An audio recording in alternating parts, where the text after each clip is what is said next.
Director Lokesh Kanagaraj டைரக்ஷனில் நம்ம super star Rajinikanth அவர்கள் ஹீரோவை நடிச்சிருக்க கூலி படம் எப்படி இருக்குன்னு தான் பார்க்க போகிறோம். ஃபர்ஸ்ட் கூலி படத்துடைய கதை என்னன்னு பார்த்துடலாம். நம்ம ஹீரோ சூப்பர் ஸ்டார் ரஜினிகாந்த் அவர்களுடைய பேர் தான் தேவா. தேவா சென்னையில் தேவா மேன்ஷன் அப்படிங்கிற ஒரு மேன்ஷனை வச்சு நடத்திட்டு இருக்காரு. தேவாவுடைய உயிர் நண்பன் தான் ஆக்டர் சத்யராஜ். அவருடைய பேர் இந்த படத்தில் ராஜசேகர். தேவாவுடைய உயிர் நண்பன் ராஜசேகர் திடீர்னு மாரடைப்பால இறந்துட்டதா தகவல் வருது. நண்பனுடைய இறப்பு செய்தி கேட்டதுமே உடனே அவருடைய இறுதி சடங்குல கலந்துக்கிறதுக்காக தேவா அவருடைய ஊருக்கு போறாரு. அங்க போய் நண்பனுக்கு இறுதி மரியாதை செலுத்துறாரு. அப்பதான் ஒரு விஷயம் அவருக்கு தெரிய வருது. நண்பன் ராஜசேகர் உண்மையிலே மாரடைப்பால இறந்து போல அவனை யாரோ கொலை பண்ணியிருக்காங்க அப்படின்னு ஹீரோ தேவா கண்டுபிடிக்கிறாரு. நம்ம நண்பனுடைய சாவுக்கு என்ன காரணம், அவனை யார் கொலை பண்ணிருப்பாங்க அப்படின்னு நம்ம ஹீரோ தேவா தேட ஆரம்பிக்கிறாரு. அப்பதான் ராஜசேகருடைய குடும்பமும் ஒரு மிகப்பெரிய பிரச்சனையில மாட்டிருக்காங்க அப்படின்னு தெரிய வருது. அந்த பிரச்சனையால ராஜசேகர் பொண்ணுங்களுக்கும் ஆபத்து வருது அப்படின்னு தெரிஞ்சுக்கிறாரு. ஒரு பக்கம் நம்ம நண்பனை கொன்னது யாரு அப்படின்னு கண்டுபிடிச்சு அவனையும் பழிவாங்கணும். அதே நேரத்தில் ராஜசேகர் குடும்பத்துக்கு வந்த பிரச்சனையை சமாளிச்சு ராஜசேகருடைய பொண்ணுங்களையும் உயிரோட காப்பாற்றணும் அப்படிங்கிற ஒரு இக்கட்டான சூழ்நிலையில மாட்டிக்கிறாரு நம்ம ஹீரோ தேவா.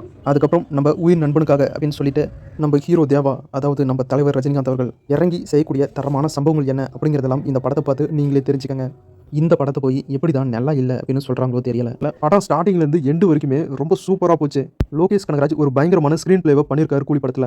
படம் ஃபுல்லாகவே ட்விஸ்ட் மேலே ட்விஸ்ட் அப்படின்னு படம் போகிறதே தெரியல. அந்த அளவுக்கு ரொம்பவே இன்ட்ரெஸ்ட் எடுத்து போயிருக்காங்க. அதிலும் ஆக்டர் ரச்சிதாராம் இந்த படத்தில் ஒரு முக்கியமான கேரக்டரில் நடிச்சிருக்காங்க. அவங்களுடைய கேரக்டர் வெறித்தனமாக இருக்கு. அவங்களுடைய கேரக்டர் மட்டும் இல்லை, ஆக்டர் சோபின் அவருடைய கேரக்டரும் பயங்கரமாக இருக்கு. ஒரு வெறித்தனமான வேற லெவலில் ஒரு சம்பவத்தெல்லாம் பண்ணி வச்சிருக்காரு ஆக்டர் சோபின், ஆக்டர் ரச்சிதா. இவங்க ரெண்டு பேருமே கூலி படத்தில் பயங்கரமான சம்பவங்களை பண்ணி வச்சிருக்காங்க. அதை பார்த்தீங்கன்னா என்னடா நடிப்பில் இப்படி மிரட்டி இருக்காங்க அப்படின்னு உங்களுக்கு ஃபீல் ஆகும். அந்த அளவுக்கு தரமான சம்பவத்தை கூலி படத்தில் பண்ணியிருக்காங்க. படத்தில் எக்கச்சக்க ஆக்டர்ஸ் இருந்தாலும் நம்ம சூப்பர் ஸ்டார் நடிப்பில், ஆக்ஷனில், காமெடியில், ஃபன்ல அப்படின்னு எல்லாத்திலுமே தாண்டா கிங் அப்படின்னு காட்டியிருக்காரு. ஆக்டர் நாகார்ஜுனா ஸ்டைலிஷாக ரொம்ப சூப்பராக ஒரு வில்லன் ரோலை பக்காவாக பண்ணியிருக்காரு. ஆக்டர் நாகார்ஜுனாவை பார்க்க அப்படியே என்னையா இவ்வளோ எங்க இருக்காரு அப்படின்னு தோணுது. கூலி படத்தில் ஹைலைட்டே அந்த பிளாஷ்பேக் போர்ஷன் தான். என்னமா எடுத்திருக்காங்க அந்த பிளாஷ்பேக் போர்ஷன், ரொம்பவே சூப்பராக இருக்கு. அவ்வளோ நேச்சுரலாக இருக்கு. நம்ம சூப்பர் ஸ்டாரை பார்க்க எங்கான லுக்கில் நம்ம விண்டேஜ் தலைவரை பார்த்த மாதிரி இருக்கு. ஆக்டர் உபேந்திர கேரக்டரை ரொம்பவே சைலண்டாக வச்சிருந்து சூப்பர் ஸ்டார் ஒரு விசில் அடிச்சதும் கூண்டுக்குள்ள சைலண்டாக பதுக்கிறத சிங்க மாதிரி வெளியே வந்து பயங்கரமா வேட்டையாடுவாரு. அதெல்லாம் பார்க்கவே பயங்கரமா இருந்துச்சு. படத்துல actor Nagarjuna, actor Sathyaraj, actor Shruti Haasan, Aamir Khan, actor Upendra இவங்க எல்லாரையும் பக்காவா படத்துல பயன்படுத்திருக்காரு டைரக்டர் லோகேஷ். படம் தாறுமாறா இருக்கு. இன்டர்வல் சீன்லாம் மரணமா இருந்துச்சு. சோசியல் மீடியாவில் சில பேர் படம் நல்லா இல்ல, உதவல, இது சரியில்லை, அது சரியில்லைன்னு சொல்லிட்டு இருக்காங்க. நான் அவங்க சொல்ற எதையுமே துளி கூட நம்பாதீங்க. நீங்களே போய் படத்தை பாருங்க. அப்பனா தான் உங்களுக்கு புரியும். படம் ஃபுல்லாவே suspense, thriller, comedy, sentiment,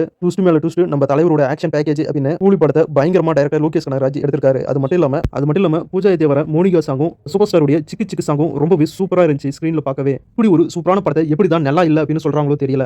Lokesh Kanagaraj டைரக்ஷன்ல நம்ம சூப்பர் ஸ்டார் ரஜினிகாந்த் அவர்கள் இறங்கி சம்பவம் பண்ணியிருக்காரு. ஒரு தரமான படம் தான் இந்த கூலி படம். இப்போ யார் சொல்றதையும் கேட்காதீங்க, நீங்களே போய் படத்தை பாருங்க. படம் தரமா இருக்கு. கண்டிப்பா நம்ம சூப்பர் ஸ்டாருடைய கூலி படத்தை ஃபேமிலியோட, ஃப்ரெண்ட்ஸோட ஜாலியா வந்து என்ஜாய் பண்ணி பார்க்குற மாதிரியான ஒரு சூப்பரான தரமான படமா தான் ரிலீஸ் ஆயிருக்கு. ஒரு சூப்பரான நல்ல படத்தை மிஸ் பண்ணிடாதீங்க. படம் நல்லா இல்லை அப்படின்னு நெகட்டிவ் ரிவ்யூ சொல்றவங்களை கண்டுக்காதீங்க. நீங்களே வந்து கூலி படத்தை பாருங்க. அப்பனா தான் உங்களுக்கு தெரியும் படம் உண்மையிலேயே தரமா நல்லா தான் இருக்கு.